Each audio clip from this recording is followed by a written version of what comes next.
Just recorded this episode number 257 with Joe Cole from R90 Lighting in Seattle. Had a lot of fun. It was actually really interesting because before the podcast started recording, we actually had a discussion, a political discussion. And I will say we're on sort of opposite sides of the politics. And it was such a great discussion, friendly. We agreed on some things. We disagreed on some things, but didn't fight about it.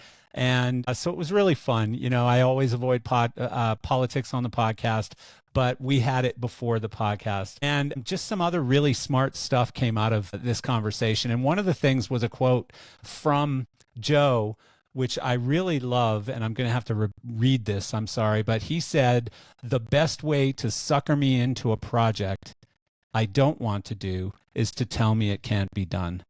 And with that, I will just invite you to listen to the rest of this podcast, episode number 257 with Joe Cole. Thanks. Hello, and thanks for joining us today on Geese of Gear, episode number 257. Today's podcast is brought to you by Row Visual. Row is the leading LED creative display manufacturer in the industry. With adaptive LED platforms for every installation, they're committed to going the extra mile for any creative vision. Carefully selected high-end components, the latest technology, in-depth knowledge, and stores of passion go into every product that bears the Row name.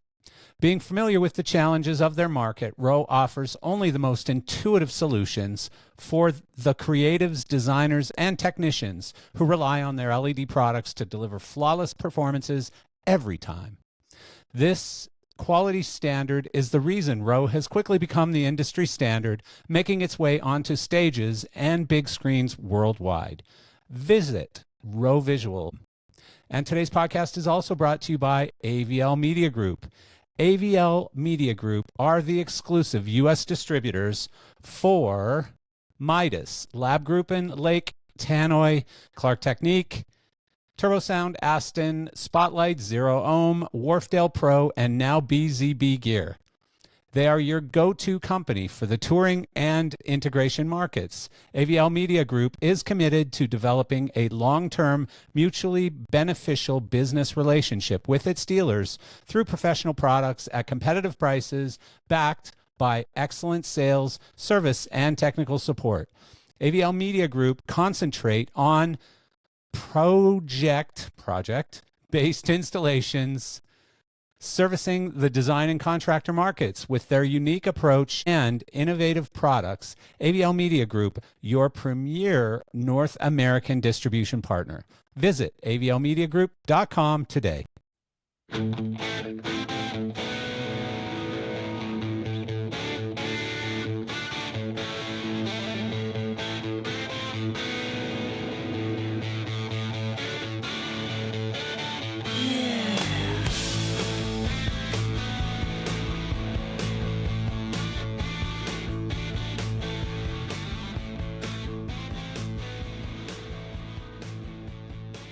It's another week. It's another podcast.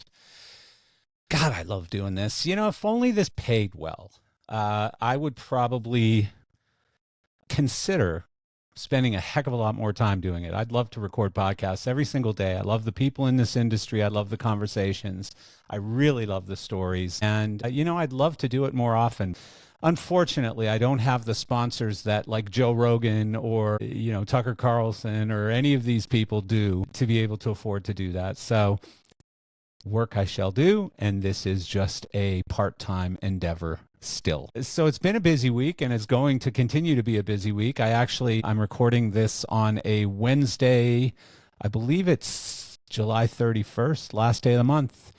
And so, yeah, it's busy because it's the last day of the month. Everybody's crunching to get products shipped. They want the numbers, so we have to help them get their numbers. And so that's always a lot of fun. I am traveling on Monday and Tuesday next week. I have to go to LA for a board meeting. And so I'm kind of looking forward to just getting out for a couple days and then getting back again.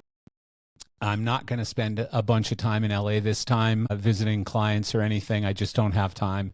too crazy busy at the moment. Our business just seems to go against the trend. When the industry is crazy busy, we're not. When the industry's slowing down a little bit and everybody's complaining, we're going nuts. So right now we are going nuts, and I'm not complaining, knock on my wooden head. We're pretty happy and excited about where we're at right now. So, and grateful. And speaking of gratitude, we're getting a bunch of it right now from a couple of companies, but also from the industry as a whole.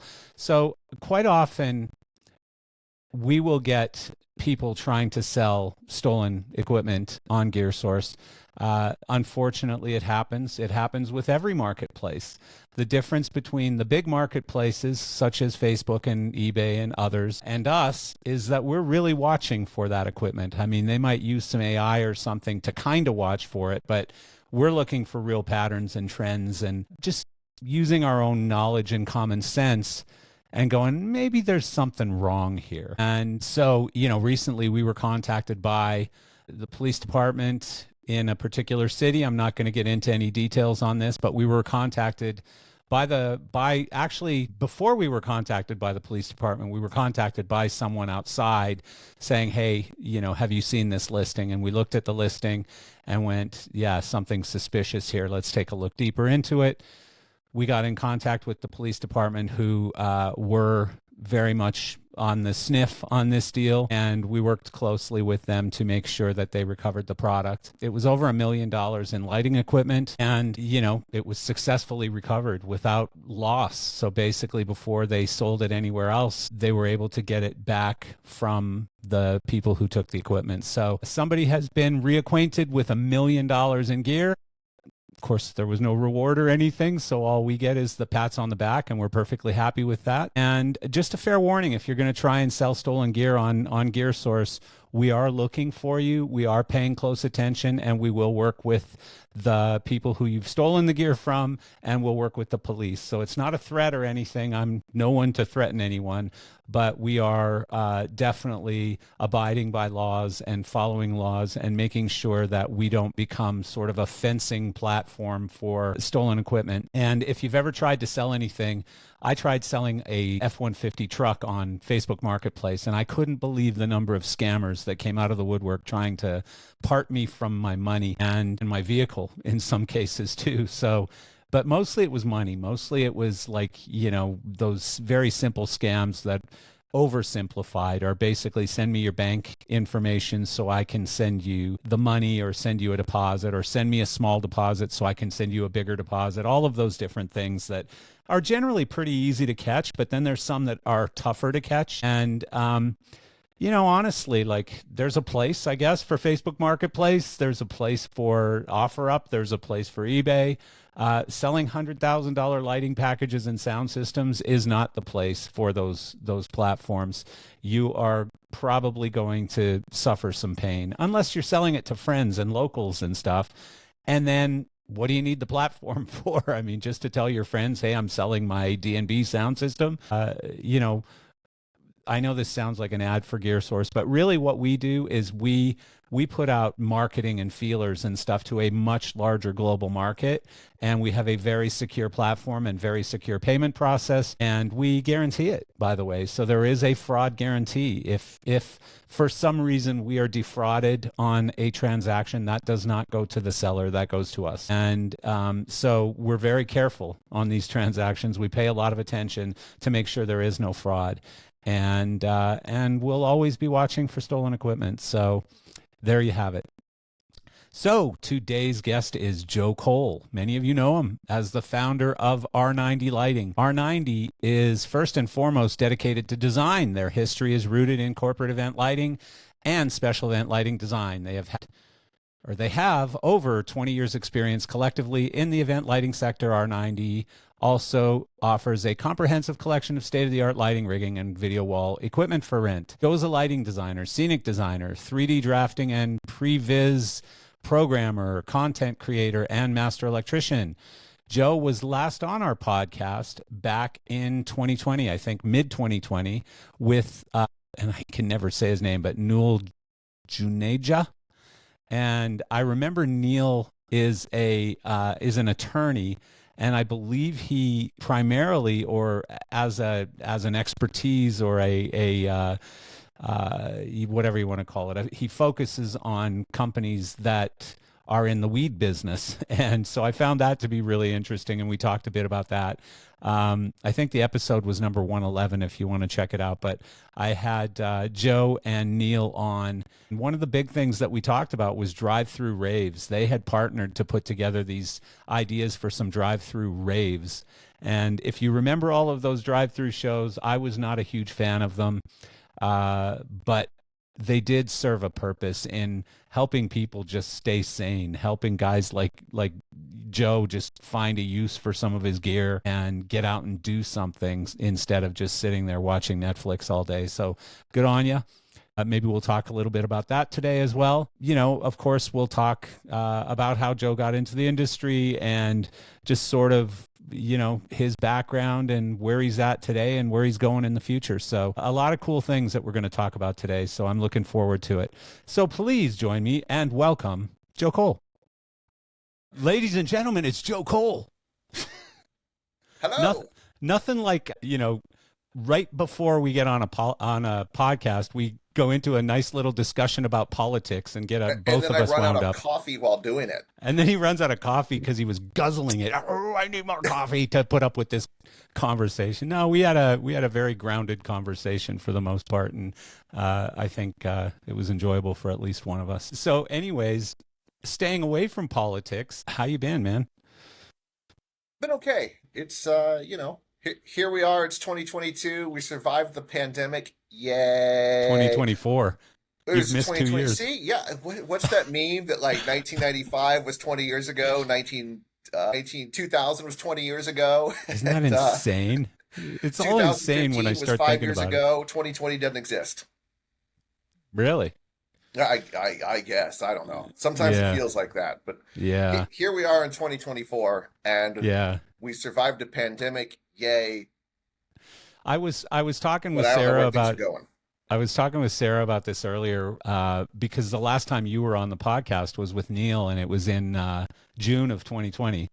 Oh yeah. And you guys were just going off on this drive-in. What was it, raves or something? The drive-in rave, yeah. Drive-in rave, yeah. We were trying to find a way to survive. And, you know, I don't think we've talked since then.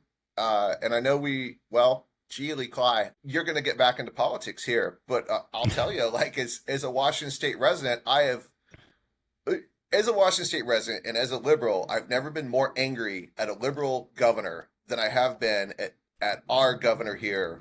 And I spent most of 2020 and 2021 fighting stuff here. Yeah.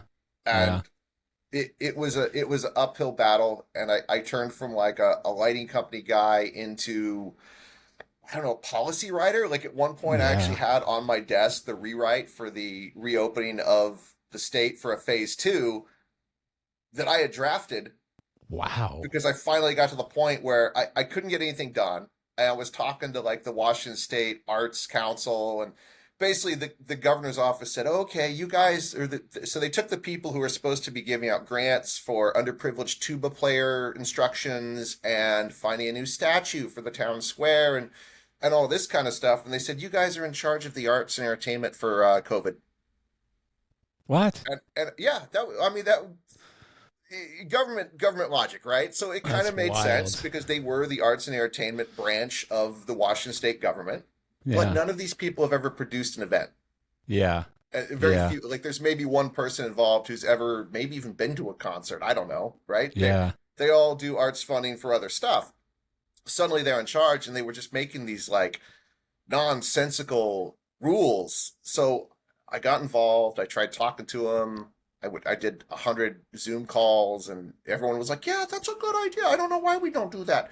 So I got a hot tip. And this is how politics really works. Yeah. I talked to a wedding person because weddings were allowed to open up to a small capacity in 2021.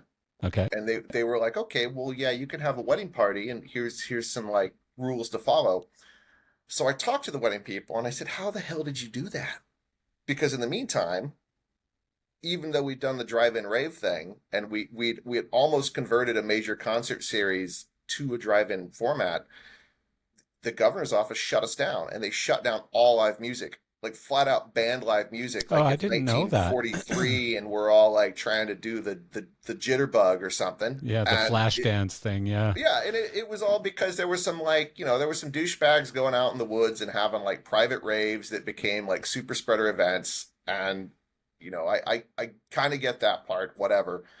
There were ways to do it safe, and we had proven that we could do it safe. So we go to the wedding industry, and I was like, how did you do that? And they said, we hired a lobbyist. Really? So I hired a lobbyist, and it turns out it doesn't cost a briefcase full of cash. It was like $125 an hour. I got a guy who got me directly linked with the governor's office, and I got to talk to like the, third in charge or whatever, COVID czar. Or, I forget what their titles were, but Yeah. that got me in a position where I was able to go, look, what we're doing doesn't make sense for our industry. Let me help. And they were like, oh, yeah, you want to do it? Sure, do it. So at one point, I had rewritten the phase 2 opening It's guidelines for wild. Washington State. They were active for 1 week. And then suddenly it was like, oh, yeah, we're going to phase 3. Really? Yeah, it was Yeah, it was but ridiculous. But yeah, but I maybe got, you helped convince them to go to yeah, move, to do I something, don't know if right? it was me necessarily. I think there was a lot of pressure from the outside world and from everyone else that helped push that along. But You it know was what? a it You know was what a I like mess. The about whole that thing was a story, though, mess. Joe? Like, I'm not a fan of politics, of course, and Sure. we're not totally aligned on politics. But I love when someone takes action, when it matters enough to someone that instead of sitting on a chair and bitching about it all day, you actually did something about it, and that's amazing. That's really, really cool. I didn't Yeah. know you I did mean, that. I don't think I we had didn't a know that happened. choice. It, Yeah, it was us and oh my God, who is it from who was taking national action? Uh Strickland. yeah, Strickland. Yeah, Michael I Strickland. was always really impressed with what he did, Yeah, and get like he was phenomenally key in getting the PPP in and getting the EIDL stuff going, and like, yeah. oof. Yeah, no, Michael was a game changer. But Michael, one of his famous lines, and you're saying the same thing right now when you said hire a lobbyist.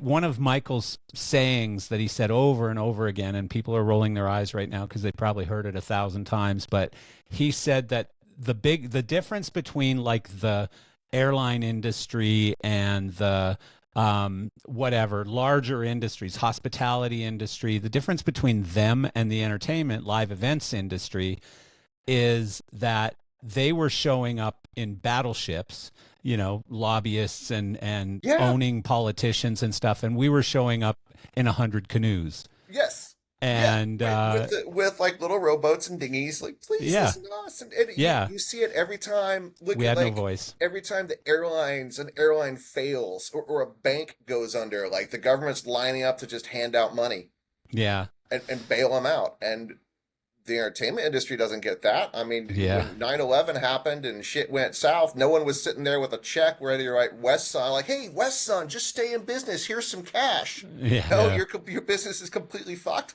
Sorry about that. yeah. Carry on.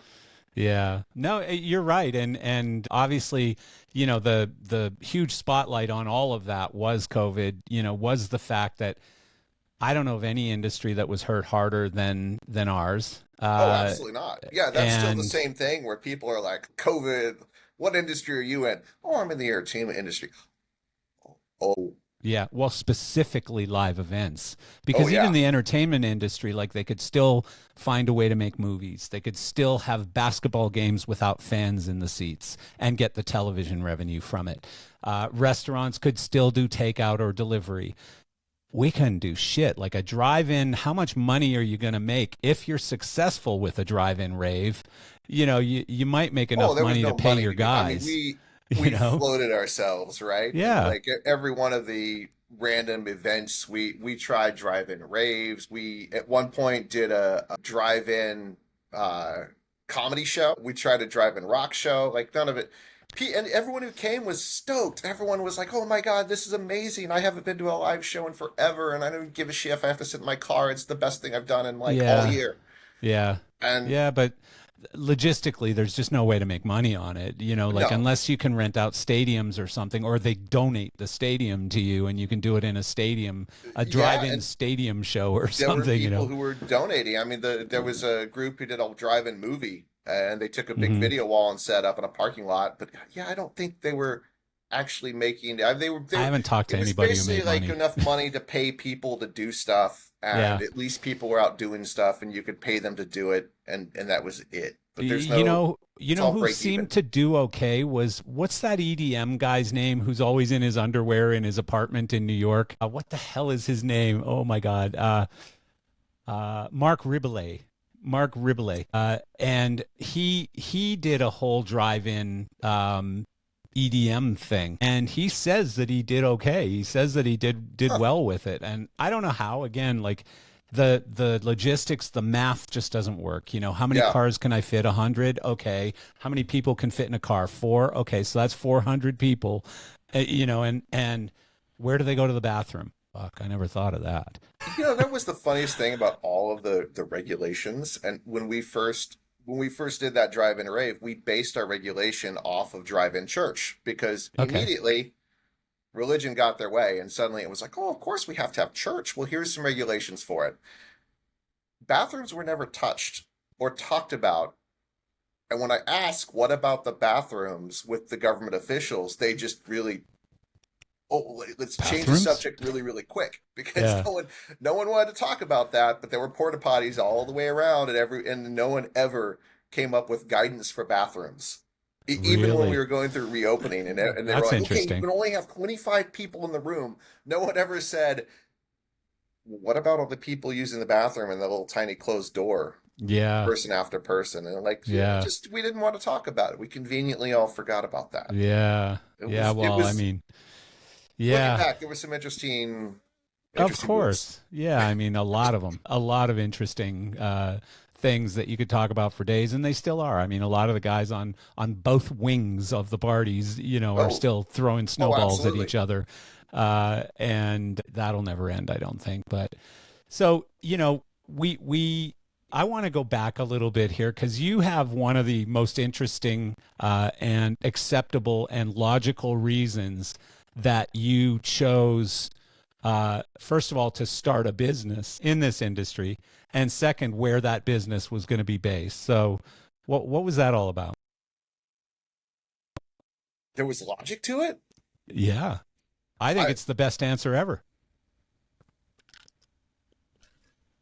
You don't remember the answer? I You don't wrote remember it. the answer. What was the A answer? girl. It was a girl, of course. Yeah, yeah, that was a terrible, terrible. No, it was fine. It was great. I was in Arkansas and I left Arkansas because there wasn't much there. There's more Yeah, there now, but yeah, there wasn't much there.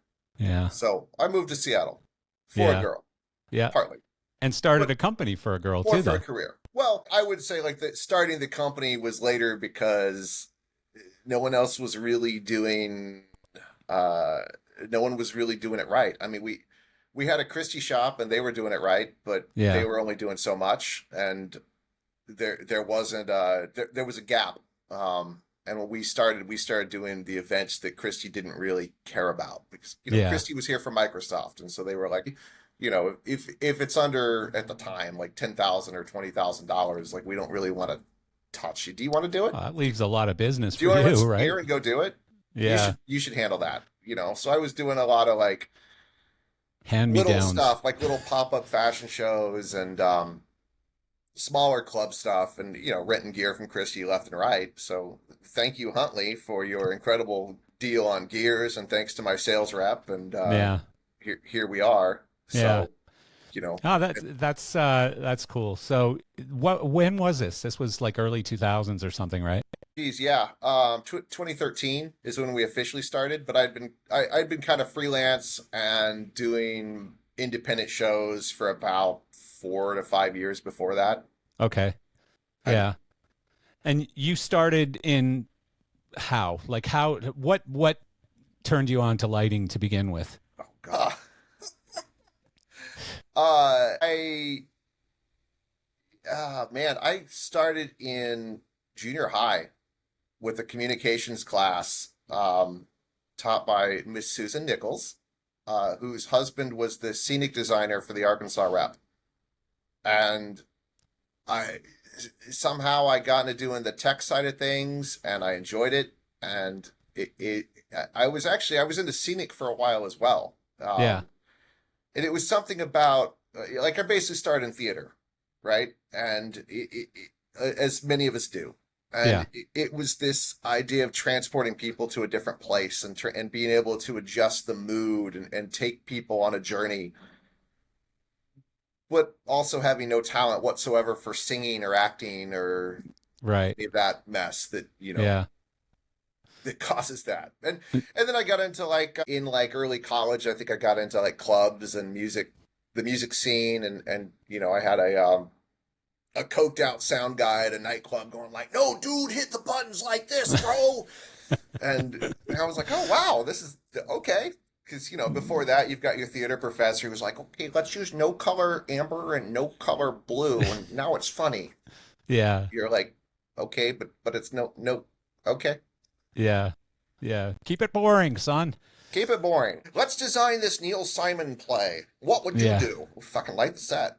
Okay, okay. Can you expand on that? No, I Yeah. just lit the fucking set. Like, That's funny. yeah, That's it was funny. funny. Not Theater guys to. are cringing right now listening to this. Oh, So absolutely. And yeah. Bob Bonio is like, Yeah. Oops. I'm Sorry, sorry, Bob. Bob.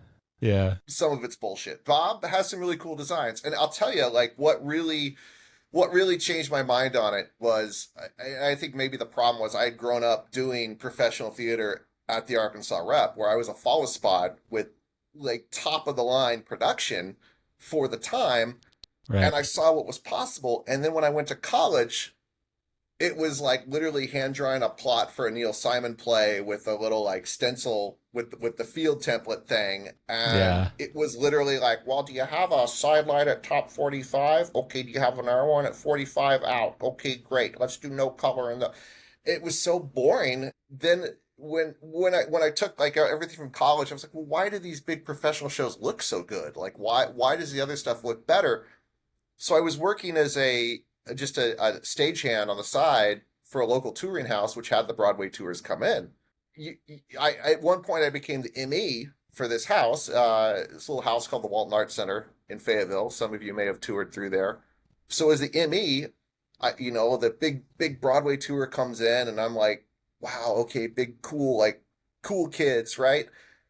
Okay, sir, I've got a full complement of 10-degree source floors in my first house position. I've got some 5 degrees in the outside house position. I've got 19s on the apron. What can I get you, sir? And they're like, son, I need 10 lights. What? Well, just give me 10 fucking lights, kid. Do you have any R33? And that was it. The entirety of all those Broadway shows, there is very little front light, and it's just a little bit to pop the faces. Everything you see is all Didn't smoke and that mirrors rip a behind lot the of stage. romance out for you though? Like, It didn't blow the romance out. It just blew it it blew the whole thing that I was learning in college and all the higher education about lighting design out the window, because Yeah. front light is so like you read the textbooks and it's all about these front light looks and all choosing the right gel color. And here comes Broadway, which looks 1,000 times better every single time, and it's all about color and pattern, and everything is from the top and from the back. And what the Yeah. front lights are don't really matter. Wow. So, so that That's was my interesting. I lesson. And never then heard it said like that. it doesn't matter. Like your front, as long as you can see the faces when you need to see the faces. And that's not to say that there's been some amazing stuff done with design. There's been some people who really work with the actors and use gobos to a point where your actors are trained to actually walk into and out of the light and get those moments. And it can be beautiful. But for 90% of what you look at in theater settings, front lights don't matter. Yeah. As long as you got something to bump the faces, and it, Bump the it works. faces, light the set. I'm Yeah, good to well, go. you light the set and you can put gobos all over the set all you want. You can do top Yeah. light. You can do these amazing looks, and that's how you get the really big looks in rock and roll still. Look at like you've got, yes, front light can exist and it can do Yeah. things, but I would say that that's my last spend. If I have a budget, I'm gonna like okay, look at a SL260. Let's do a crappy show in a parking lot. You've got a fixed budget and a SL260. So you're gonna try to put as much as you can behind them so you can do beams and gobos and patterns and everything. And downstage, you're gonna put two KO panels because they're just going to wash the whole stage Yeah, and bright yeah. enough. And everyone who's and yeah, you want blinders, which are forward facing. You want some beams. You want some hybrids, like whatever you have. But it's All all the it's oohs all and ahs. behind. The Yeah, front you light want the doesn't oohs and matter. ahs. Yeah, yeah. I get it. I mean, that's changed a lot over the time, over the years, like I think moving lights have changed based on video too, Oh, absolutely. obviously. Oh, Like we're seeing beams so much with came beams RGBAL and all the additive color mix stuff, which is yeah, creating a higher CRI for everything, which is great. yeah. But I think beams replaced wash lights at some point because of the video screens, and that sort of front wash light with the KL panels started to happen where you were just washing the whole stage, and then the beams were doing all the work and the video wall was cutting through it all. But when did you get access to moving lights? Like, I'm guessing these low budget theater shows and stuff, you weren't getting moving lights yet. I was sitting in the back of the Walton Arts Center with the big Broadway tours, and every time they came through with a big old Cyberlight Turbo, or a, geez, what were those things? The high end system, the Studio colors? Studio Colors, yeah, Yeah. like those things, and I was sitting in the back, like, hey, you gonna take that apart? Hey, can I What's in it? watch? Yeah. Kind of creepy, right? I'm stalking the moving light tech. Yeah. But my first, I got to program a show on a Hog 2 out a dance show, and we had like four movers in the rig that we had rented from Missouri Okay. because there weren't any in Arkansas. Interesting.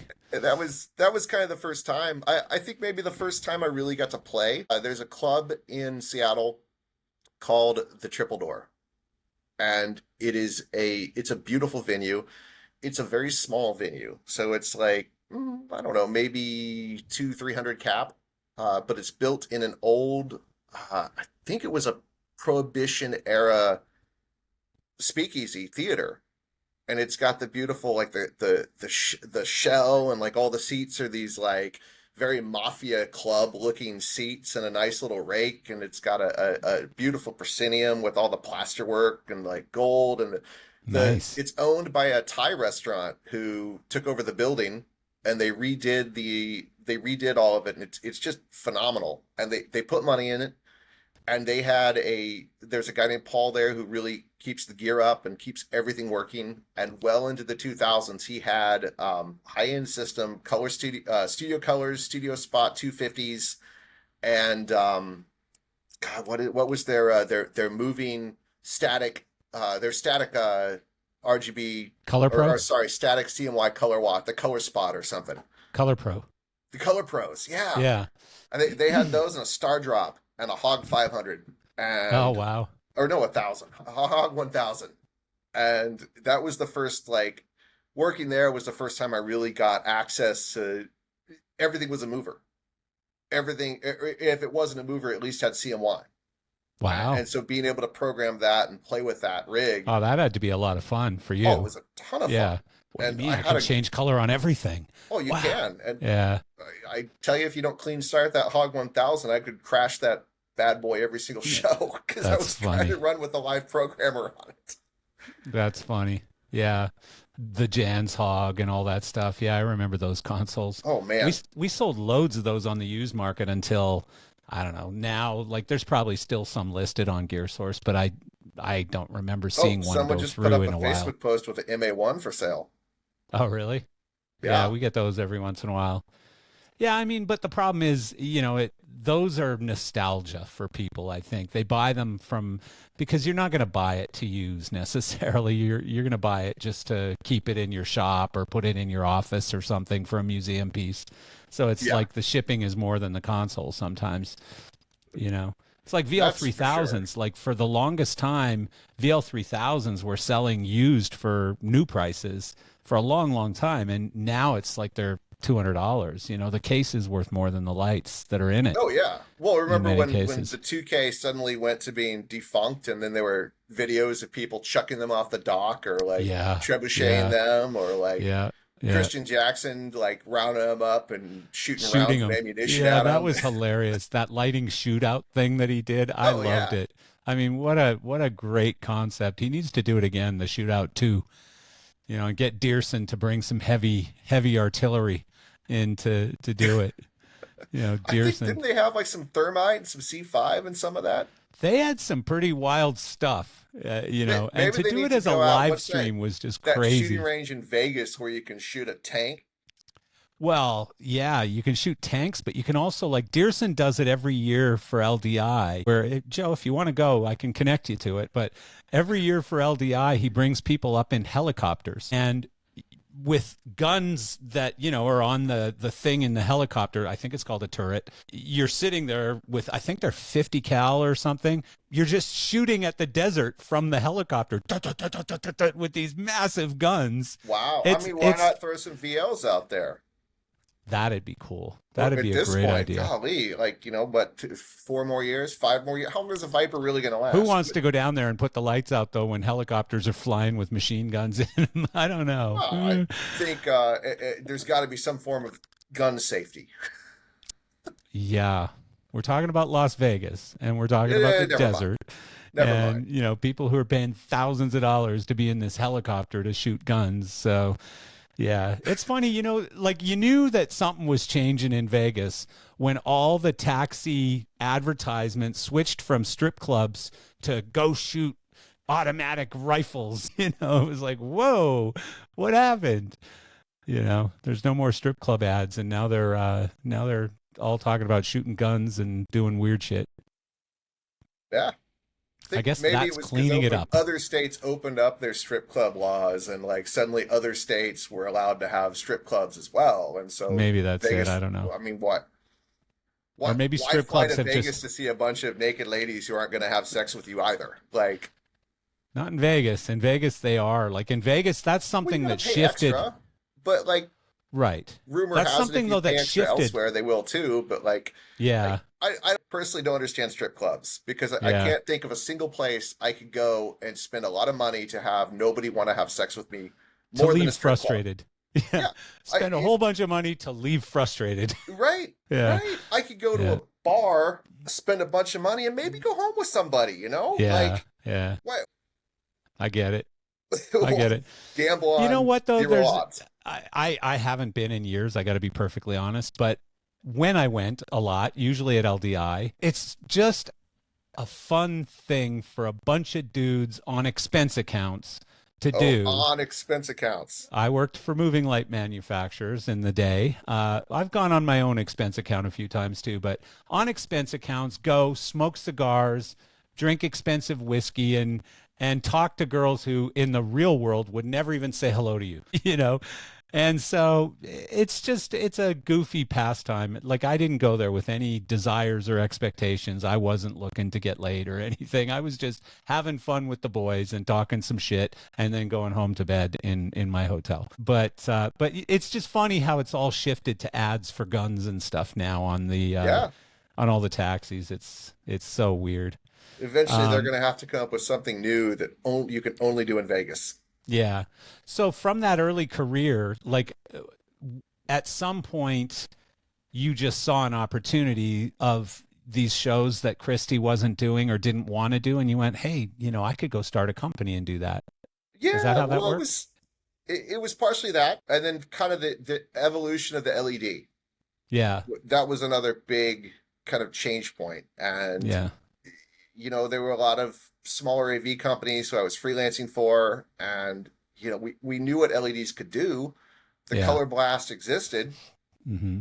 but Christie only had 30 of them in town. And at that, Yeah. I think they had partnered with like Midnight Hour or something out of Canada. So like they didn't really even own their own LED, but they had a deal going, so they had some color blasts in town. And Yeah. for a while, like if your show happened to fall on some point when like there wasn't a Microsoft show, it sucked up all the inventory of all 30 fixtures, you could grab some and Yeah. maybe do your show, but then the budget wasn't there. And I uh, I found some cheap CK knockoffs on Alibaba, and I bought a Yeah. pallet of them. Really? Yeah, and Well, because the customer didn't know any different. well, the customer knew a little different, but not Yeah. too much different. That was kind of the so the ones I ended up buying, I wish I would have done more research because we all learned about pulse width modulation and how Mm-hmm. that looks on video. Yeah. And the first stuff, like no one was paying attention to that really. So the first 50 of those I had for a long time, we discovered they didn't work too well on camera unless they were at full blast. Um, so they got delegated to doing more like rock and roll and theater and stuff like that. So Where it didn't matter as much. where Yeah. yeah, it The didn't really flicker. matter. Your pulse with they didn't make weird bars on camera when you dimmed them down. Yeah. So Yeah. we used the heck out of them, and then I think that at that point, like some of the manufacturers started getting wind of this, and they started shifting, and you started seeing advertisements for like very good light, pulse width modulation, okay, Yeah. and it it changed, and you know that's one of those weird like everyone talks about China in different ways, and it's one of those, well, everything's made in China Yeah. almost. There are some Well, companies who are CK still is doing made in some stuff. China. Color Yeah, Kinetics was made in China. absolutely. Yeah. And things like the LED par, who really invented the LED par? I would argue that China invented the LED par. Like, I I think think it was Thomas technically Komar. had one I think out it at was one point. Komar. I think it was Komar. Komar, Komar came out with the first LED par. It was just called the Parlight LED, and they did that sold beat the tens of Thomas? thousands of those things. Yeah. Didn't Oh, Yeah. okay, Yeah, I mean, it was a little black par. They sold tens of thousands of these things, like sure. just gazillions of them, just falling off trucks. They sold them all day long because it was really the first light that came out after the color blast that was really common sense, logical, and could be used on shows and stuff. And it really wasn't bright enough to replace like a 1,000 watt par or even a 600 watt par, Oh but yeah, it like people used them for truss toners all day long. It was a great truss toner. And smaller shows you could use them as pars. You couldn't use them on like an arena show as pars. They just weren't bright enough. eye candy Um, stuff and yeah, whatnot. eye candy, but they It were great. I mean, they still exist. I get them. We get them on Gear Source all the time, and people have upgraded the LEDs in them and made them brighter. And it's just a light that won't go away because it was built by Italians in Italy, and built like a freaking tank. They yeah. they were built to survive anything. So yeah, but But I mean the difference between that and the CK Color Blast at the end of the day, the light output. I mean probably that's the similar. funny thing about pars these days is there's no more parabolic reflectors. Yeah. It's now just a wash light, and then you have a zooming par that makes a circle that goes in and out. Yeah. So is that a Fresnel or is that a par? Well, It so there's doesn't some have a other Fresnel companies. There lens. are some companies who did some with the parabolic reflector, and the LED firing backwards. So it was an LED package firing backwards into the reflector, and it just never really caught on that big. It wasn't the most efficient way to get light out the front end of the fixture, and it also made it harder to cool them too, because you have the biggest challenge with LEDs, as you know very well, is keeping them cool enough, because if you don't cool them, you run into all kinds of problems very early on in that fixture's life. Sure. And so the contact temperature for an LED is very low. Like I don't know what it is these days, but I remember at one point it was something like 70 or 80 Celsius. It wasn't very high at all, that you needed to keep that temperature below that.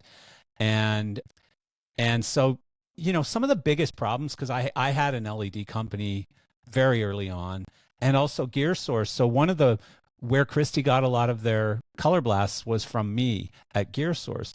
We had this crazy opportunity where we were contacted by Circuit City. And so Circuit City, this is a blast from the past because they closed a long time ago, but Circuit City had come up with this design to redo all of their stores. One of the things, architectural lighting designers put in, like, I don't know, 500 color blasts in every store, or some crazy amount of color blasts in every store. And they never installed them. They sat for like 6 months. A new CEO came in. They were having all kinds of financial problems and stuff, and somebody pulled the plug on the project.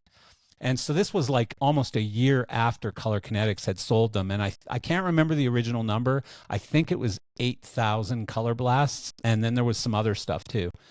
And so I get a call from a company that has been hired to get rid of these color blasts because CK wouldn't take them back, of course. And so I get a call from this liquidation company who knows nothing about what they've got. All they know is they've got these Color Kinetics color blasts. They went online, how do we sell these things? And they found Gear Source. And so I'm like, yeah, we can help you sell those. I mean, we understand where they need to go and who they need to go to and that kind of thing. Well, long story short, at the time, color blasts were selling for around $1,000 each at dealer cost. These were sold at $399 each. And so, of course, you can imagine, like, we were selling 50 to 100 a day every single day, sometimes more. You know, sometimes we get a 500 piece order and stuff like that. And they were shipping straight out of Color Kinetics warehouse and or out of Circuit City's warehouse. And I mean, it for us, for probably 4 or 6 months, it became a big source of our revenue. Like, we were doing almost $1 million a month just in color blasts some months, you know? And so, yeah, we sold tons of them to CK or to Christie, tons of them to Upstaging, tons of them to Bandit, to PRG, all the big rental companies. We sold so many color blasts. It was crazy. So, yeah, Nice. it was fun. So that was, so a couple of things that sort of drove sort of that foundation of LED in our industry. And I don't know if you know these stories, but one was that Color Kinetics sued everybody for pulse width modulation control over RGB. Oh, absolutely. And it boggles my mind that they still have the patent on RGB color mixing. Well, so here's the thing. They don't have the patent on RGB color mixing. They have the patent on pulse width modulation control of LED color mixing. Right. So and everybody just found other ways around it. And so what happened was, you know, and so the head engineer of Comar at the time, Fausto Orsatti, is a good friend of mine. Fausto used to always say to me, it's incredible that this American company got this patent on pulse width modulation control when I read about this in textbooks in like the 7th grade. You know, this is something that's been around since like, it's not a new thing. You guys and your crazy patents in the United States, this is nuts. But what that did, them having such tight patents on this, it scared all the European companies away. So it stopped innovation.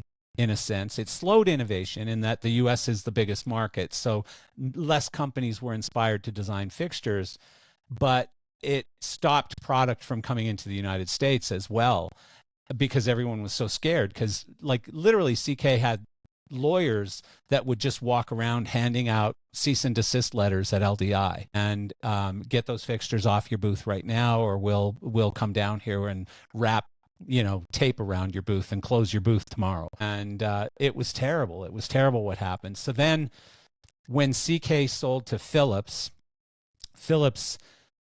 went with that program for a little while, and then they went, you know what, there's probably a way to make more money. Let's just go out and license to everyone. And so they got really loose and liberal with their licensing policies, and even Chinese factories were getting licenses to be able to copy or use their patents and sell products directly into the US market. And that's when it just became a free-for-all. So I would guess that was probably 2007, 2006, maybe, when it just got crazy. Yeah. Opened up. Sounds about right. Yeah. Everything opened up. That slowed the start of things. Like, they almost tried to sort of Betamax the LED fixture, like, where we own the rights, nobody else is going to come up with anything. But then the industry always finds a way. You know, we're a pretty smart industry, and they found a way. And, you know, since that time, we've seen incredible innovation. It's just amazing. Like, if you would have told me, you know, in 2000 that we'd have LED sourced fixtures that were brighter than, xenon fixtures or whatever, I'd be like, no way, you're kidding. But it's just incredible the amount of Well, I don't think output they've got. we're not quite there, right? Like we've We're got pretty LED close. fixtures that Yeah. are as bright as xenon, but we haven't Yeah. quite surpassed the xenon, Right. Right. Yeah, which exactly. it's an interesting Well, now the it's an laser interesting stuff, transition. the laser phosphor stuff, like that Oh, Roby right. bolt, eye bolt, that thing's incredibly bright. Yep, the Um, bolt and the radius, the all of that stuff. Yeah, the elation one, exactly. That thing's bright as hell. And then some of the, like Ayrton has that little tiny thing that's in the magic dot. It's oh called the yeah. Kailami, I think it's called. I always call it Well, salami, it's but I know some that's sort of wrong. sports car, right? Yeah. Yeah, either a sports car or a track. They've gone on to a lot of the real iconic European racetracks and stuff. But yeah, that little Kailami thing, it's like this big and it's got the 100-watt laser in it and it's cool as hell. And I think Eric told me either they have one coming or one came out or something from Elation as well, a tiny little 100-watt laser. But yeah, I mean, there's a lot of cool stuff. Like, I'm older than you. You guys are spoiled with the shit that you've got now. Like, I grew up selling pals and RoboScans and stuff, when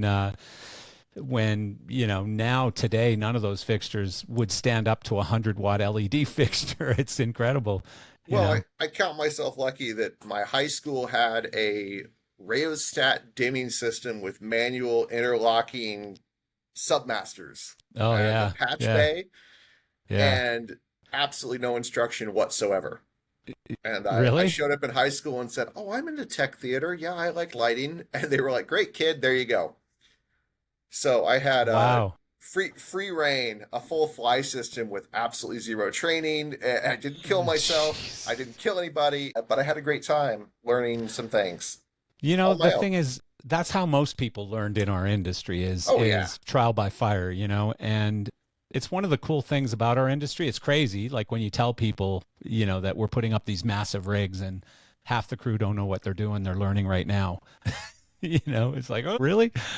Yeah. which is an interesting thing, right? So Yeah. in our industry,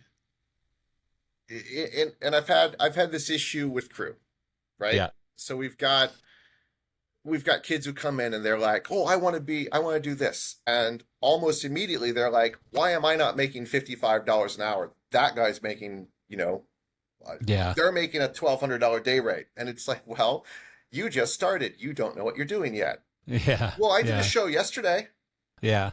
Yeah. So now you're one day experienced. You should and get I think our 55. You're industry right. is a little bit plagued by that. And you look at like the Yeah. construction industry where they have a very defined intern program and a very defined, our industry has what, Full Sail, where they Yeah. teach you to be a better designer, but Yeah. no one's really sitting you down and going, "This is how you make labels," or "This is how you convert an Excel sheet into a mail merge," or Well, folks are trying to. Like the ESA, for example, is a great organization, yeah, but to get it mandated is the tough part. Like right, that's right. where it's really difficult is to start And so mandating we're that basically stuff on just paying a shows. bunch of kids to train, and we're paying them top dollar to figure it out. Well, and Joe, it's probably worse now Oh yeah. that since COVID, right? Because Oh, we absolutely. had Because a a lot lot of of the old guys attrition. retired or quit or Right. moved on, and Right. now we've got all new up and coming young ones. I mean, I've seen some pretty weird stuff. Yeah. Yeah. Recently we had a call with a certain labor company in a Yeah. certain arena, Hmm. and the riggers hung the motors, and they stopped. And we were like, "Well, what about the truck? What about wrapping the truck?" Like, "Oh, we don't do that." So the riggers said that they don't wrap the truss or run motor cable. So we went to the electricians and said, "Hey, we need you to run this motor cable." "Oh, we don't touch that. That's rigging." God, you So got to we be had to go to the kidding me. call steward, who eventually comes over and is like, "Okay, well, we're going to figure, okay, you guys, all right, riggers, you have to do." And it was just like, how many years, how many Yeah. decades have we been doing rigging?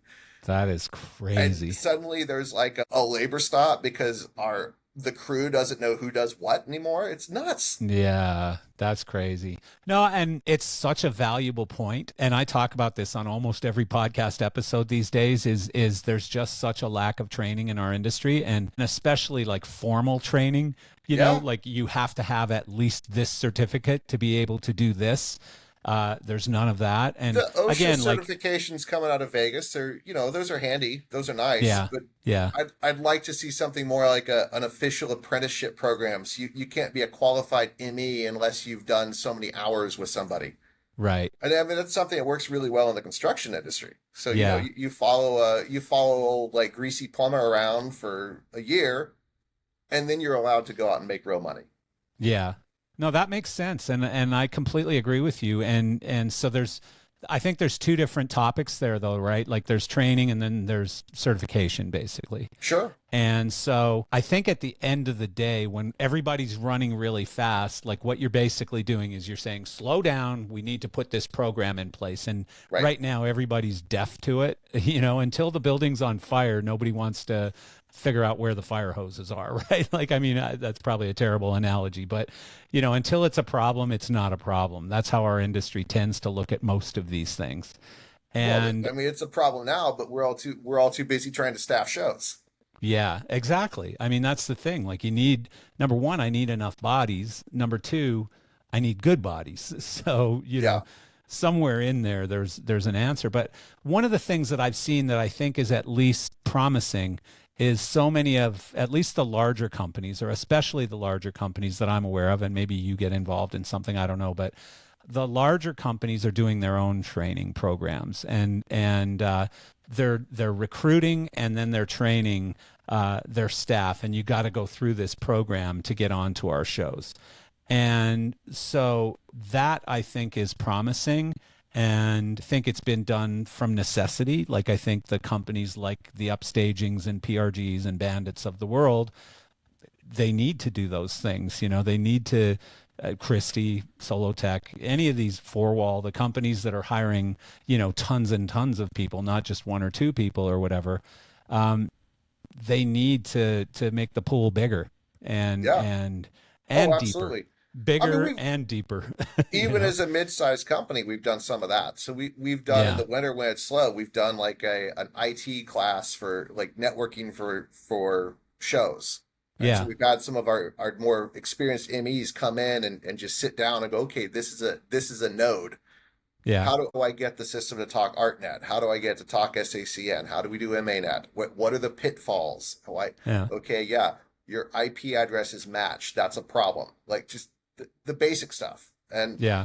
Well, should maybe I don't know how unions operate and stuff, but should the unions or labor companies get involved in incentivizing companies to provide that type of training? yeah, I think that'd be great. I mean, Yeah. I think that would be a huge step in the right direction, but I don't see IATSE. I mean, I do. I see IATSE doing training. They Yeah. do quite a bit of rigging training. They do Hmm. quite a bit of like basic stagehand training, which is kind of like, okay, this is a road case. So, like this is how you push it down a ramp. And Yeah. there's no mid-level there. And part of it Yeah. is because IA, at least in our region, IA is doing the kind of the box pushing stuff, but there's no, other than a couple of major theater houses, there's no one who's on the IA who's being an ME. There's no one who's doing a load balance. There's no one Hmm. who's actually patching the show. Yeah. They're either at the arena and some guy comes in on the tour and says, plug the red one into the red one, the blue one into the blue one, don't fuck it up. Or Yeah. they're actually working at a theater house like the Fifth Ave or the Paramount where they're doing their own work and doing their own patch and stuff. But those jobs are taken. There's only Yeah. there's only so many of those jobs available that are a higher level, like that kind of ME, L2, whatever you want to call it, so that IA doesn't invest a lot of money, at least in our region, in training those roles because they don't need to. It's a bit disappointing though, because like, as you know, most, if not all of the manufacturers in our industry are willing to get involved and promote their own training programs, many or most of which are free. Sure. And So I think like if you were to go to an elation and say, hey, I need you to do an advanced moving light, well, it's probably not that advanced, a beginner's moving light training on how to do this, how to hang it, how to get it out of the road case, how to whatever. I mean, you could probably do that So that yourself. You don't need I think elation that's for the kind that. of thing Yeah. that's, I mean, all that's kind of already covered, right? It's Yeah. the skills that are missing are how do I effectively troubleshoot a DMX line, Yeah. right? Yeah. How do I figure out that a power that a true one is bad, or like how do I troubleshoot power? Where do I Yeah. start and where do I finish, and how do I determine? Because we get stuff back all the time, and our repair guy jokes that like about 30% of the gear that comes back to the shop marked as an FG, Yeah. it's actually fine. There's nothing wrong with it. It's something else that's been wrong. Well, And it's, I know Kadena is getting involved in a lot of training all over the country. Well, and even the world. I think he travels outside the U.S. to do training. Do you know Richard Kadena? yeah, yeah, I've Yeah. met him. Brilliant guy. And he gets involved, I think, with the unions. I think he does union training. And the cool thing about him is, it's from electricity all the way through to moving light, whatever. Like he can go as in depth as you need to go. Well, he wrote the He's an book on it. amazing trainer. Yeah, he wrote books on it. But he's an incredible trainer and a very smart guy and an accomplished author and all of those things. But there's only one of him. So we Right. need more guys like him who have sort of carved out this niche. But again, I think number one, you need customers who demand it, because that demand obviously creates, Well, the incentive and demand is we supply. want the show to load in on time and work. I mean, Correct.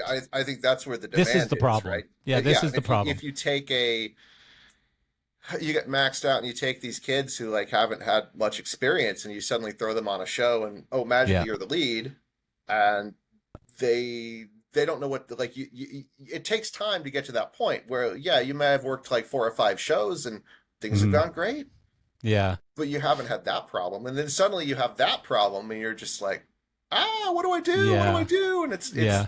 I think that's why like the construction industry has that year-long apprenticeship program or 2 year long like so you're an electrician, you're clocking X many hours, you're working for a full year or a full 2 years at that lower rate. But again, the You're difference working with a is, master electrician who really yeah. an actual certified electrician who knows what they're doing.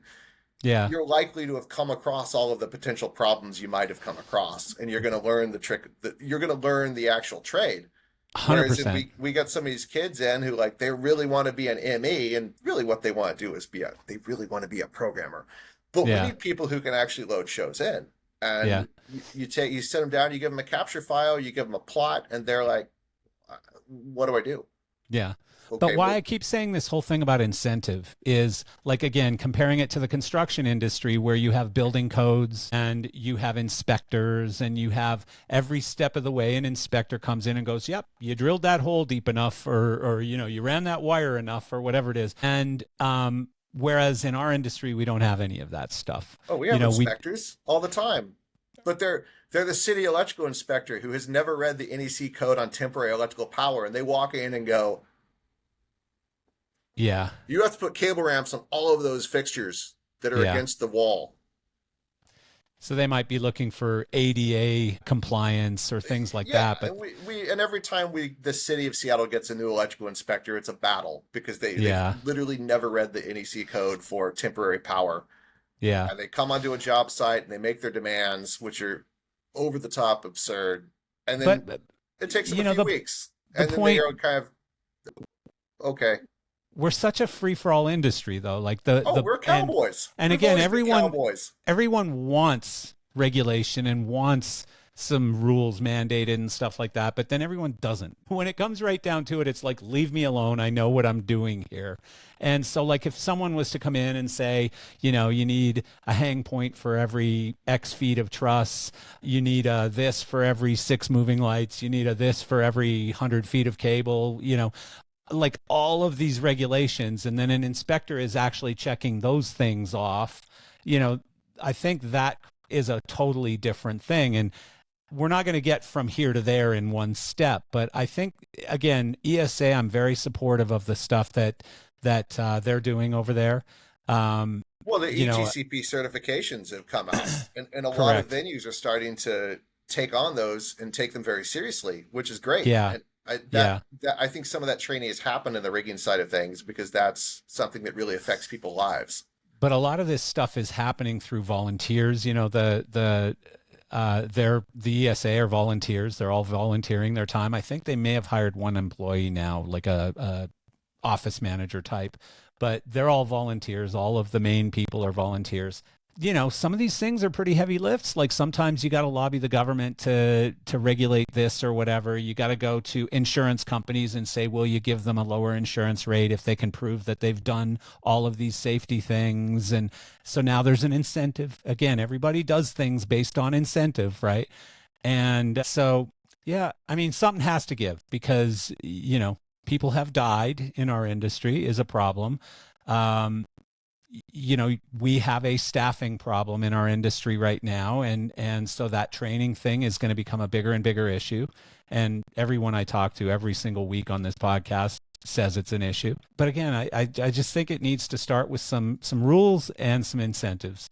And until we get there, we're going to stay right where we're at right now, or until lots and lots of people get hurt or die or something, and then it becomes a forced issue. And then the government's going to make the decisions. And now wait until you see some of those rules.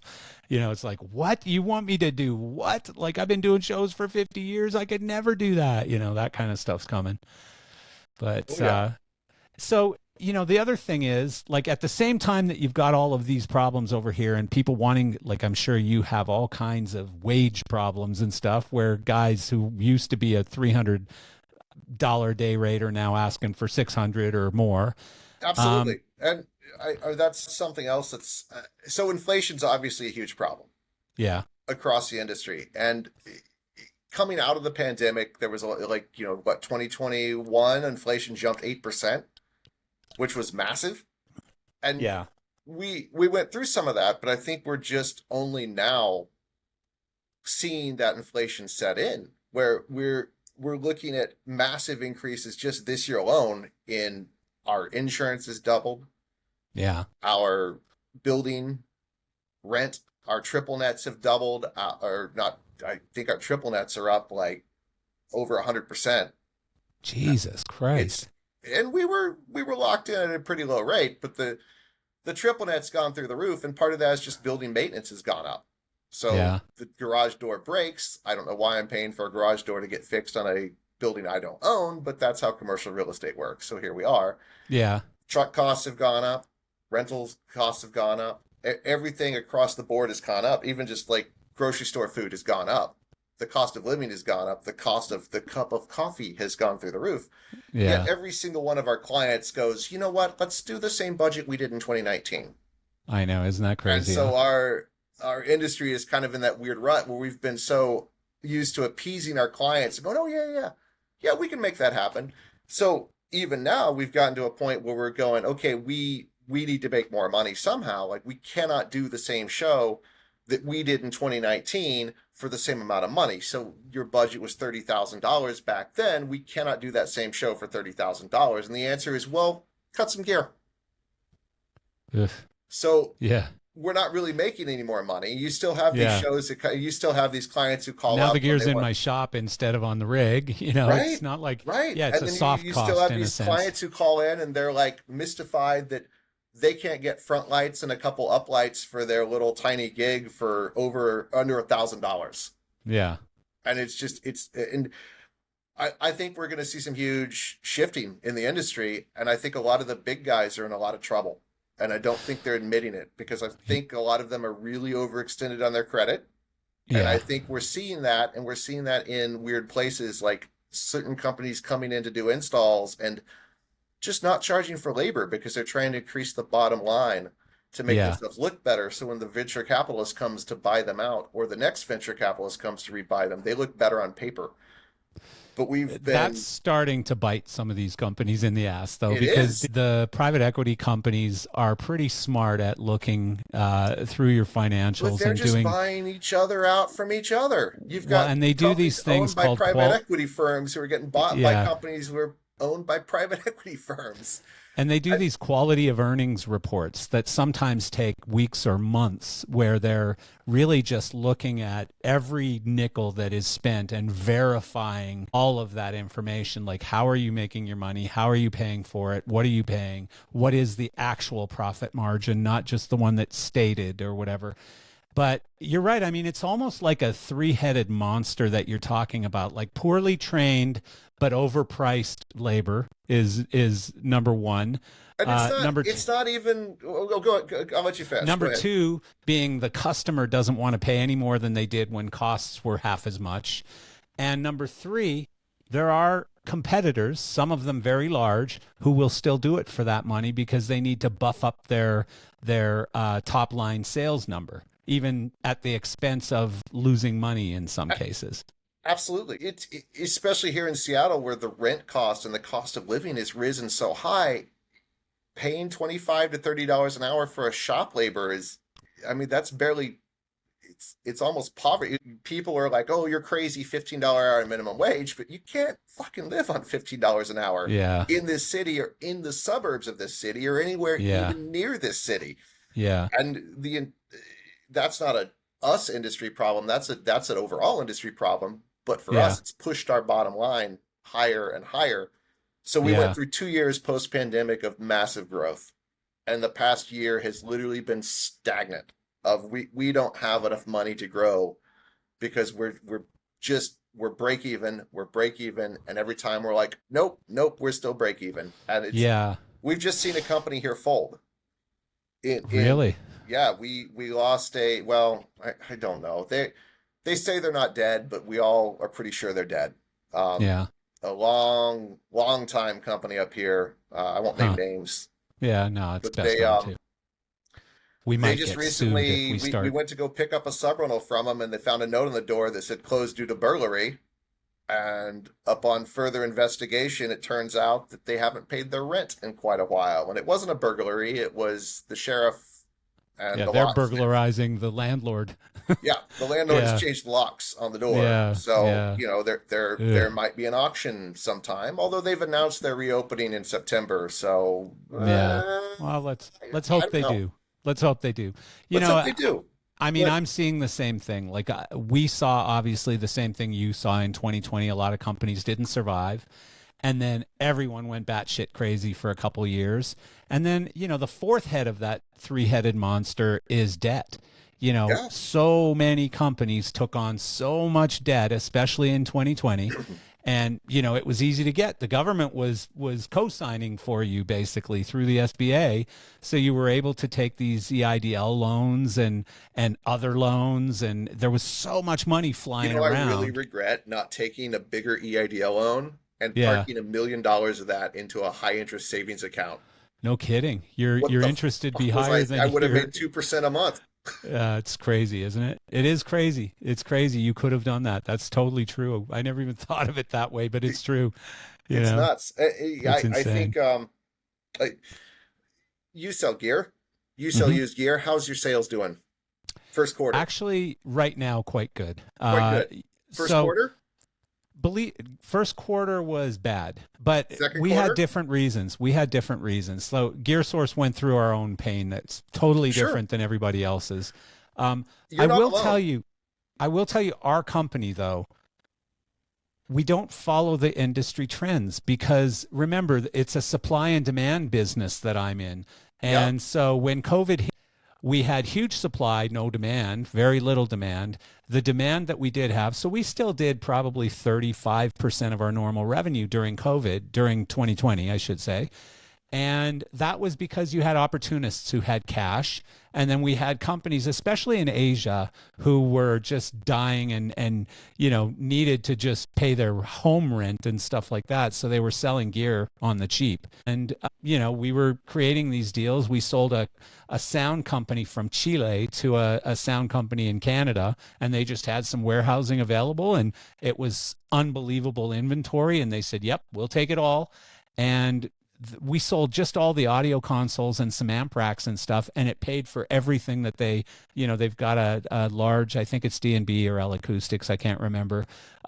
so they ended up with all this stuff as their profit on the deal, basically. And so, we're always like, when the industry goes batshit crazy, like it did in 2021, mid 21 to 22, there's no gear available. So now supply is really bad, but demand is extremely high. And Yeah. so we're running around trying to find sellers who are willing to get rid of stuff. And then we'll get to where we've got loads of supply and now the demand's gone because everyone got Oh, slow I again. remember the calls. Yeah. Like, I had Brad calling me like every other week. Hey man, Yeah. you've got mega points, right? Yeah. Would you sell Yeah. some mega points? I'm like, no, Yeah. no, I won't. Yeah. Yeah. Yeah. I mean, you should But have. You could have got friggin' high prices. Watching some of the used prices too was just crazy because like MA2s in 2020 were selling for MA2 full size, were selling between $12,000 and $15,000. By call it 23, early 23, MA2s were selling for $35,000. yeah, Go figure. I mean, well, just crazy. so many Three people times as haven't switched much. over yet, and so Yeah. many people are just not happy with where the three is at development wise. And I don't Or think they that's couldn't get MA's them. fault because I mean, I was around from the switch from one to two, Yeah. and it took a lot of time to make that switch, and it took a lot of time, and they need real world situations. Like you can't Yeah. debug the software sitting in the shop. Like you have to have that console out in the show fucking Well, yeah, up. they got hit by some really bad timing because Oh they God, launched yeah. it right COVID is a before terrible COVID. time to try to proof a console or proof a Oh, yeah. software while you're Yeah. in real world situations because there aren't any real Yeah. world situations. But the other thing is they ran into supply problems, because the same problems, the factories are closed due to COVID or whatever. Like, so, Well, everyone's had that. like So even right now in I've MA3, heard you that could get, China locked down some of their component sales. So, that for doesn't instance, companies surprise in me. China who are selling like a capacitor, right? Like Hmm. there are some companies in this industry who still make their own product in their own Yeah. countries of origin. They're not making everything, and nobody's gonna like open a capacitor factory when you could just buy them. Yeah. But there are certain companies that had a lot of problems with specifically capacitors because their main capacitor supplier wasn't allowed to sell X amount outside of the country. So Yeah. They their were taking care of capacity their own. Yeah. supply was limited. So they went to third Yeah. party capacitor suppliers, and those have all been popping. And there's a Ugh. certain product line that we've had a lot of issues with, specifically a capacitor on the control board of this one product or this one Hmm. product line, and it's been a nightmare for them. It's been a nightmare for us, and Yeah. it's trouble, and that has continued to progress down the chain. It's these little remnants left over from COVID, where it's a few things that were purchased during the COVID times have got they're plagued with issues because of little Yeah. things like that. It's not that the product's bad. It's just it's you have a beautifully designed $20,000 fixture that's immaculate, and the capacitor goes bad, and the thing's a fucking piece of it's a brick. Yeah, it's useless, completely useless.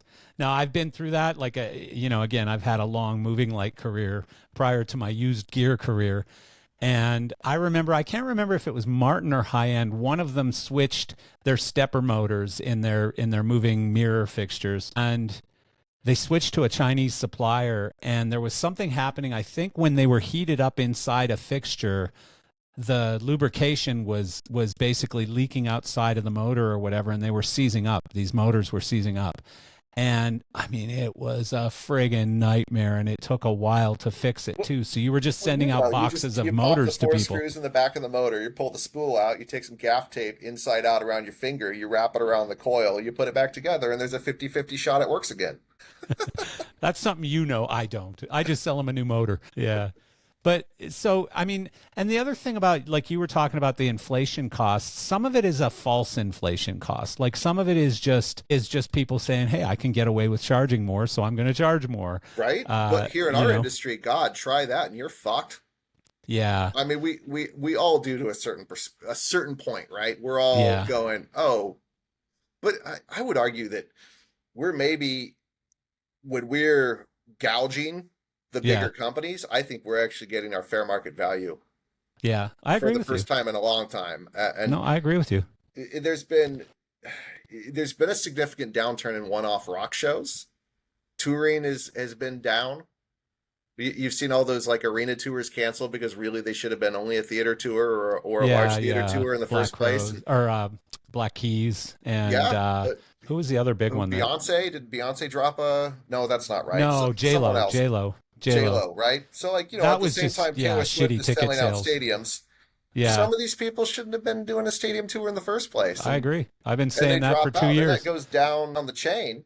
So Yeah, we saw a significant downturn in Q1, Q2 of one-off rock shows of just people who'd canceled their tours. yeah. And right now we're seeing festivals that are not selling well. Like So festivals are in trouble again. There was that whole festival bubble thing back in what yeah, 2017, and yeah, this is different. This is not, yeah. I don't know if it's a bubble or if it's just the people don't want to go to a festival anymore. It's hard to say. I was talking to a very good friend of mine who's an account exec for a very large concert touring company. And he said to me that the last 6 months were the toughest 6 months he can ever remember in his career. Yeah. And the next 18 months, he's got the biggest pipeline he's ever had in his career. So he said, it's a fucking weird market right now. Like, I can't We, figure it out. it's Like, got to are pick we up, good? Are we bad? Are we good? right? Are we bad? What's It's, going on right it's got now? to pick up. And I would say almost genre driven. Like I've seen EDM shows flop, which Yeah. didn't happen for a long time. But if Hmm. anyone is doing well right now, it is like the Insomniac and the EDM concerts and shows that are They're doing selling very out. well. But that's the only Yeah. thing. Yeah. Nothing else is. We were watching alt rock bands. They can't even sell out in their own hometown. Really? Huh. In one-offs and festivals, like there's not a single festival we're doing that's not EDM driven that has sold out this year. But so the thing is, when you talk to anyone from Live Nation, they say you're full of shit. Like the capacity is massive for more ticket sales, not less, more ticket sales.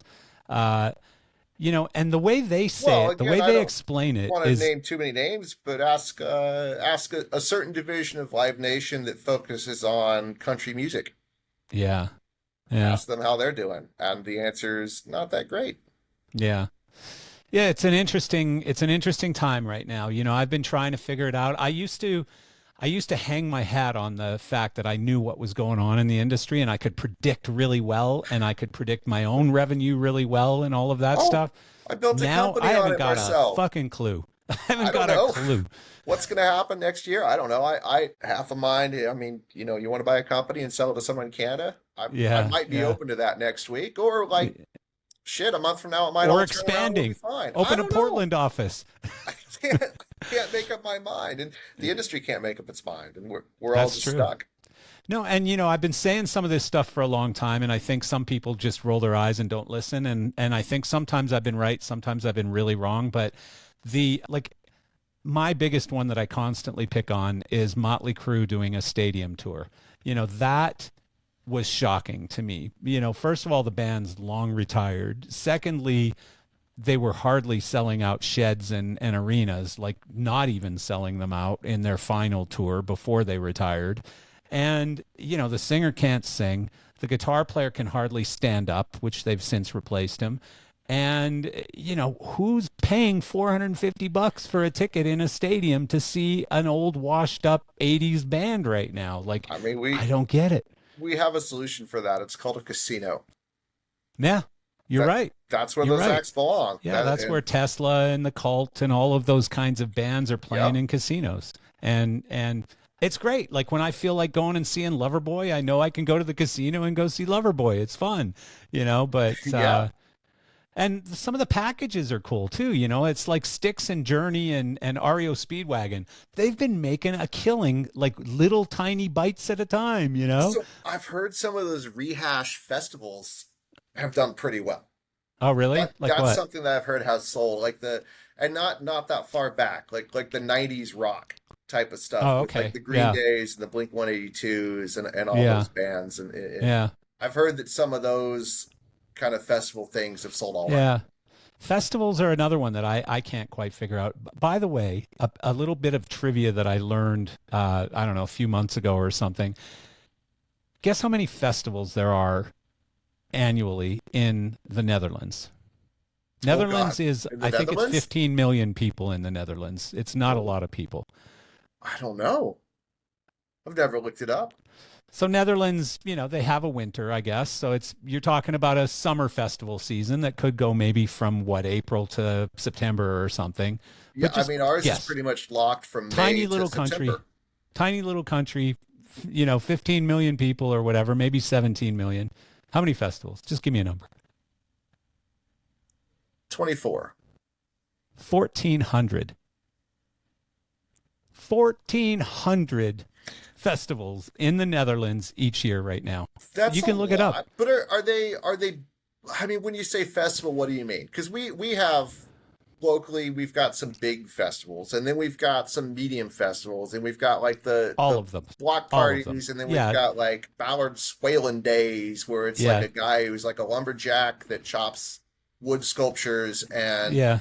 so there's a guy called Sax Squatch, and he wears a Oh, Sasquatch God. suit and plays the saxophone, and it's a Somehow phenomenal I'm not show. surprised. Yeah, right. But that's the big entertainment, right? So when you Yeah. say festival, like what does Yeah. that entail? I don't honestly know the answer to that. I believe it's music festivals. So if Well, that narrows it but down a even little bit, that, but like Sax yeah, but it Squatch could is be, playing at a music festival, but he's yeah. not on the same stage that Sophie Tucker's playing. He's not on the same stage as Odessa Yeah, or I someone, can't right? answer that. I just know that the number of festivals annually in the Netherlands is 1,400, and it blew my mind. And it And might even be higher than that now with this batshit crazy last couple of years we've had. So, well, square but footage wise, I mean, I don't know what the Netherlands pans out to in terms of like I'm thinking about just it's Washington tiny. State, It's right? Washington State size. Right. It And might be a little bigger than Washington I State. would guess that if we did all of the little town festivals and town carnivals with music acts on them, I would guess that Washington State is I would say easily 10,000. There's probably 10,000 festivals No, here. Yeah. no way. Like It there's all can't these be. little teeny weeny little No silly way. things and whatnot. Look it up and Well, we'll talk about it later. Anyways, I thought that was an incredible number, and but the other thing about Netherlands is but are they not a selling lot of tickets? not a lot of bands tour through the Netherlands. Sure. So, it's a much more festival place, and so it's a little bit of an inflated number because of that, but they're party people. They love going to music festivals in the Netherlands, like most of Europe, but And apparently they Netherlands have disposable especially, income. they love a good festival in the Netherlands. Yeah, the disposable income is another funny one. It's like Mexicans are in Mexico are they hardly earn any money. They're practically starving to death. Yet, the Rolling Stones come and they'll buy 125,000 tickets. It's just incredible to me. Or Beyonce or whoever is there. Like if Taylor Swift went there, I guarantee she could play 150,000 tickets, and it's just incredible to me. But that's cool. Like the good news for all of us is that no matter how bad the economy gets, somebody will usually find money to buy a concert ticket or to go to a nightclub or something, and that keeps you working, sort of. That's the hope. I don't know. The cost of producing everything, like I said, just keeps going up, and Yeah. none of the budgets are rising. So when your annual revenue is $5 million, it sounds great until your annual expenditures become 4.9 $6 million million. dollars, Jeez, yeah, that's not and good math. Yeah, at that's not which good point it math. doesn't balance out, and then No. your business collapses, and there you are. Yeah. So Yeah. Well, it, and unfortunately, again, like you mentioned, the D word, debt. And yeah, again, we didn't go too far into that, but I know a lot of companies who took more money than they should have taken in 2020. And, they looked really smart. They had gear when nobody else had gear. And, they had more people than other people did or whatever. But now they're not looking so smart. And when those payments started coming due, they didn't look so smart. And I know even people who said, "Oh, it's a 15-year mortgage, it's easy. I got no problem. It's only 10 grand a month. I can pay that." But it's like it's like paper cuts. They add up after a while, those sure. 10,000 a month when your rent went up and your employee costs went up and your healthcare costs went up and everything else went up. Yeah. It's harsh. Yeah, I mean, Harsh. we've certainly got some debt. Yeah. I mentioned the EIDL loan. That's a very Yeah. manageable debt. We've Yeah. got a couple of other loans out, but I think our bigger problem cash flow wise has been installations, where we'll work with these arenas and we'll do an installation. So if there's a certain arena we put some stuff into. We had a little bit of problems with the gear. Not our problem. It was a manufacturer error. Yeah. It's now 6 months later, and I'm still sitting on 50 grand that I'm basically loaning a major sports organization because the installation's not done because the manufacturer has been slow at fixing the problem that they created. And so we can't get paid until, so I'm sitting That's on terrible. 50 grand out. And then, That's here's terrible. another organization would really like us to come in and do a lot of repairs. We need to buy about 10 grand worth of parts to do that. If I buy that 10 grand worth of parts, their payment Now you're process 60 tells me grand it's going down. to be 90 days before I see that back. And then I'm going to be out the labor as well because I'm going to pay my guys in 2 weeks. Yeah. That's when they're going to get paid. We're going to bill. It's going to be, a $20,000 bill. It's going to be 90 days before I see that money. And so Yeah. I'm just like, I'm become the bank. I'm loaning out the money. And I'm like, on paper, if I do the math, we're okay. But in the short term, I'm kind of like, shit, we can't take that job on because I can't sink $20,000 into their bullshit I and wait get it, 90 man. days to get paid. I get it. And that's You something know, that our industry has isn't also been really bad at is like, oh yeah, yeah, okay. And every time you sign one of these deals with like, you're a preferred vendor for some major company, that always comes with the strings of, oh, we pay 90 days and that's considered early. So we gave ourselves a I 3% remember discount. And even you're just like, Disney. the fuck, I remember what? Disney and Royal Caribbean when I was selling direct to these companies in South Florida or whatever. It was like, what do you mean 180 days? Like you're freaking Disney. Right? Pay me. Yeah. Pay me. Just Sell pay 4 it. concert tickets or 4 park admission tickets I and mean, pay not me. to name names, but do you know what happens when I don't pay my cell phone bill at T-Mobile on time? Of course. I Of have to pay course. that at the end of the month or they shut my cell phone bill off. Yeah. Yeah. Isn't But that when those incredible? roles are Huh? reversed, Yeah. Isn't that it becomes incredible? a different story. Isn't it amazing, fun, and such a sexy thing to be a business guy? It's Isn't golly. company ownership great? You know? Oh my God. I get a lot of people who are like, "Oh, you're so lucky. Yeah, you own the company." And I'm like, "No, like I haven't slept in a fucking week. Like I'm nervous about this. I'm nervous about that." And then You're you assholes exactly drove a right. truck into a semi. Shit.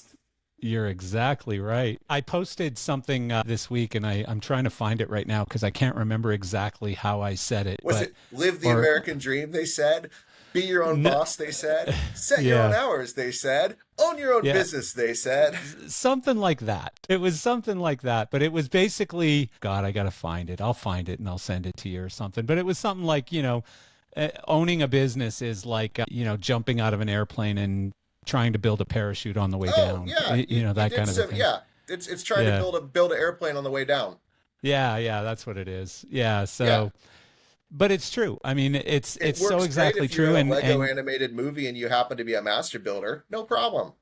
yeah, yeah. Or if you're Zuckerberg and the very first time you ever try and do a business, it becomes worth $1 trillion, out of high school or whatever, out of college. But it doesn't usually go, it's not usually quite that sexy. No. Usually it really sucks for a long time. And then hopefully you can sell it and have enough money to retire on. But sometimes that doesn't even work out. So, Right? I mean, yeah. that was the weird thing is I was getting to that point in 2019 where I was like, man, couple more years like this, we're smooth sailing, things are looking pretty good, and then Yeah. suddenly it all crashed, and now Yeah. it almost feels like having to rebuild. I won't even get into my story because mine is much sadder than that. But it's, the last 5 or 6 years have tried to kill me, and I survived, and now I'm coming out the other end. But I've still got to pay back the last 5 or 6 years. And Yeah. it started with a lawsuit against Google, one of the largest companies in the world, who decided you're going to sue us. We're going to pummel you into the dirt. And they tried to end my business. They tried to destroy me completely. And I finally had to just tap out and say, okay, I give up. I'll sign a release and let you guys off, even though you stole my trademark. And then, going through divorce at the same time. And then, 2022, I had a very, very massive software failure that almost put me out of business. I mean, it literally almost put me out of business. Cost me couple $1 million,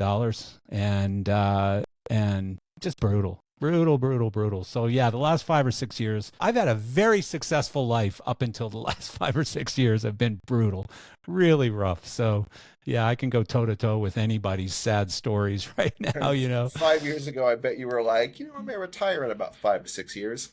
Yeah, yeah. Well, I just turned 60 and I always saw myself not retired, but not really working, by Sure. the time I got to 60. And, now I'm rebuilding and hoping for 65, So fortunately, I love what I do and I probably will never stop working anyways. But to get to that point where you go, I've got loads of cash in the bank and I don't really have to do anything today. Let's go for a walk, or Right. whatever, right? Like that's where you want to get to. That's all I'm looking for. That's where Not everyone not wants to get to. I don't know, yeah. man. I would love to work for myself. Yeah. I don't want to own the company anymore, but I'd love to work for myself.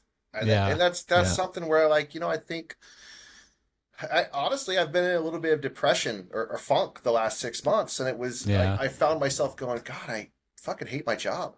Like Yeah. I get I it, hate this man. shit. And Yeah. it kind of took me, I had to go out and do something. I had to like step out into the field and build something cool Yeah. That reminded you that it's to get it actually back. pretty, And then I was like, yeah, oh it's a yeah, cool I gig. like what we Yeah. do. And who the hell Well, else I'll is tell going you to do this right this? now, and it's going to sound cheesy as hell, but I'm a really good guy to bounce shit off of, ideas, problems, thoughts, whatever. I'm really good at that, and I'm opening the door anytime you need to just vent on somebody and say, "Here's what's going on right now. Like, what do you think?"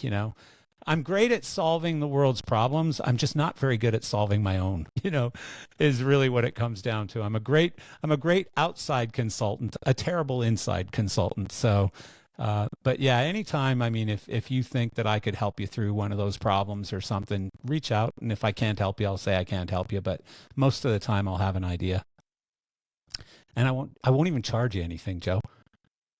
Okay. Here's a Isn't conundrum. that amazing? I'll give you a Oh, live one. We'll put you on the spot. all right. All right. Here's a conundrum. Company in town that's, I'm not going to say competition because they've Yeah. been kind of a smaller company, appears to be going under. Uh-huh. Their top sales guy is potentially up for grabs. Hmm. This top sales guy comes with a couple of certifications that no one in your company possesses. Hmm. That gives you an opening into a market you haven't really tapped too much. Hmm. You're also at a point where you're break even. Things haven't been going that smoothly. So, do you jump on this opportunity to bring this person on board, make them an offer, and use that as an excuse to try to grow? Or do you step back, let it ride, and ride it out until you're in a better position, just see what happens? So it's a great question. Let me ask you a couple questions. So first of all, is your concern a ethical concern or a Nope, financial concern? absolutely not Okay, so ethical. It's okay, it's so entirely ethical financial. concerns aside, 100% go for it. Like I'm a go forward at any cost kind of guy. Like you have to. If you sit still, you die. That's how my brain thinks. Now, Make the gamble and see if it pays off. make the gamble and make it pay off, not see if it pays off. Set it up so that it's going to pay off. And I can do it on the air here, or we could do it later off the air, but I could give you some ideas on how to structure a deal where you can't lose too. And I'm happy to share that kind of stuff with Oh, you. So I've got plenty of that. yeah, The good. question is, it's a bigger esoterical one. It's knowing what we've talked about today and knowing the risks involved and not knowing what the industry is doing right now and not Hmm. having that like gift of sight that we all thought we had for the longest time. Do you Yeah. take the gamble? Yeah. So again, 100% I would, not even 95% or anything. 100% I would put some limits on it. So I would say I'm going to give this 3 months or 6 months or whatever I think is a reasonable point of time down the road. So let's say I say it's 6 months, and let's say the guy's costing me $5,000 a month. Nice round number. So it's going to cost me $30,000. It's a $30,000 bet. How am I going to get 30 grand back in 6 months? And if you think of it that way, it's pretty friggin' easy to get 30 grand out of a person who's got contacts and has a clue, unless you've misread the person. If you can't increase your sales by enough to cover 30 grand, then maybe it's not worth doing it.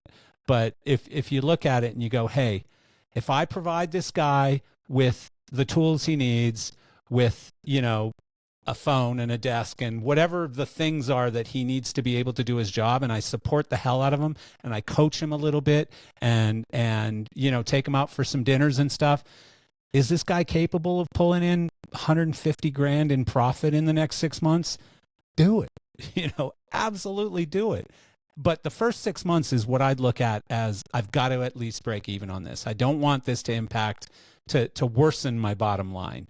Sure. I want it to at least be even on my bottom line. And again, you can structure a deal so that you're that's the covered. only ethical part for me is, do I bring someone on? I guess if you tell them up front, like, this is a trial, and if we can't make it work after 6 months, we're going to have to think otherwise. So again, I don't know if you want to do this on or off the air, but I would structure it slightly differently. I might front load it a little bit and say, hey, I've got an opportunity for you where if you can get to this in this first 6 months, here's what we'll do. So I dangle a carrot. So instead of putting up a barrier and saying, hey, if you can't do this, so you're putting pressure on him instead of incentive and motivation on him. So if I put motivation there and say, reach this and you'll make a lot of money, or you'll have a really good position, instead of saying, if you don't reach this, you're going to be fired, right? So it's a different type of pressure. It's a very positive pressure that I'm trying to improve my family life or whatever, versus this guy's a dick, he's going to fire me if I don't hit these numbers. So it's all in the packaging on that one. It's all in the presentation, it's all in the packaging, and it's all in the details. But, I agree with you for being nervous, but I would do it. I'd 100% do it. That's definitely food for thought. Yeah. Well, and again, if you want to talk about it off the air, call me anytime, because I'm happy to have those conversations. And I'm really creative when it comes to that stuff. I've definitely structured some wacky deals in companies for other companies, and stuff like that. So it's definitely in my wheelhouse, that kind of stuff. But I wanted to read a quote that you gave us in the notes, which I loved. And you maybe love-hate. You probably have a love-hate relationship with this quote, but you said, the best way to sucker me into a project I don't want to do is to tell me it can't be done. Yeah, it's true. I love that. That's such a cool, and I don't think you wrote it as a quote. I think it's just who you are, right? It's just part of your character. That's kind of been my love for the industry, is you tell me that we have to load this whole thing in and have it up and going by 1 o'clock, and I'm going to find a way. Yeah. I like that, because I'm the same way. I'm the same way. Tell me I can't do it. Trying to create the impossible. And back when I was doing more design work, I'd come up with stuff that was, mind-boggling. How does that even work? And I love seeing that stuff. I love seeing the stuff that's coming out of what EDC is doing down at, I think that was down in Florida, where they suddenly had an 80-foot span of clear span truss. Holy shit. I know.